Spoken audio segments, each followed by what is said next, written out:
Hi అండి, welcome back to my channel. ఇప్పుడైతే మేమైతే స్వర్ణగిరి వెంకటేశ్వర స్వామి గుడికి వెళ్ళాము.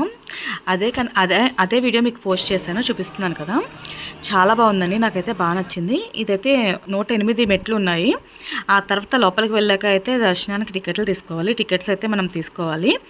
లోపలైతే అసలు ఖాళీ లేదండి. ఎవరైనా వెళ్తే కనుక సాటర్డే సండేస్ అనేది వెళ్ళొద్దు. మేము సాటర్డే వెళ్ళాము. సాటర్డే వెళ్ళడం వల్ల ఫుల్ క్రౌడ్ ఉంది. ఈవినింగ్ అయితే ఇంకా బాగుంటుందని చెప్పి ఈవినింగ్ మాటలు వెళ్ళాము.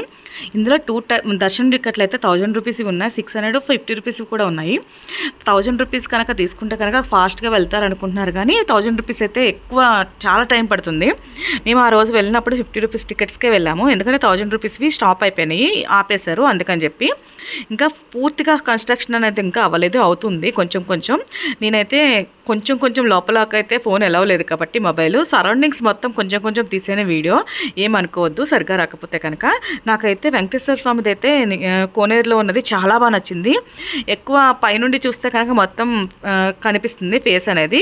మనం కింద ఫ్లోర్కి వెళ్తే కనుక అంతగా ఏమీ కనపడట్లేదు, పైనుండి మొత్తం కనిపిస్తుంది. చాలా క్రౌడ్ ఉన్నారు. కాయిన్స్ అనేది వేస్తున్నారు, కానీ నేనైతే కాయిన్ అది ఏమీ వేయలేదు. నాకైతే చాలా బాగా నచ్చింది. ఇది కనుక పిల్లలకి కానీ మనం సమ్మర్ అకేషన్ తరపున వెళ్ళొచ్చు, చాలా బాగుంది. మేమైతే అనుకోకుండా మాకైతే 110 కిలోమీటర్స్ వస్తుంది మేము ఉండే ఏరియా నుండి. మేము యాదాద్రి వెళ్ళి అక్కడ నుండి 20 కిలోమీటర్స్ వరకు ఉంటే అక్కడికి వెళ్ళాము. ఈవినింగ్ వెళ్ళడం వల్ల లైటింగ్ అది పెట్టారు, చాలా బాగుంది. ఒకవేళ కనుక మీరు వెళ్తే కనుక వీకెండ్స్ కాకుండా వీక్ డేస్ వెళ్ళొద్దు ఎప్పుడు సరే, చాలా క్రౌడ్ ఎక్కువ ఉంటుంది. దానికోసం అని చెప్పి సాటర్డే సండేస్ కాకుండా ఎప్పుడైనా వెళ్ళొచ్చు. ఈవినింగ్ వెళ్ళండి, చాలా బాగుంది. ఇంకా కన్స్ట్రక్షన్ అవుతానే ఉంది. అసలు వాటర్ అయితే అసలు ఎక్కడ దొరకలేదండి, వాటర్ బాటిల్స్ కానీ ఏమీను. మీరు కనుక పిల్లలతో వెళ్తే కనుక వాటర్ బాటిల్స్ అది క్యారీ చేసుకోండి. లోపల ఎక్కడ స్టోర్లో ఏమీ అవ్వట్లేదు. ఈ వీడియో కనుక మీకు నచ్చినట్టయితే లైక్ చేయండి, షేర్ చేయండి, సబ్స్క్రైబ్ చేయండి.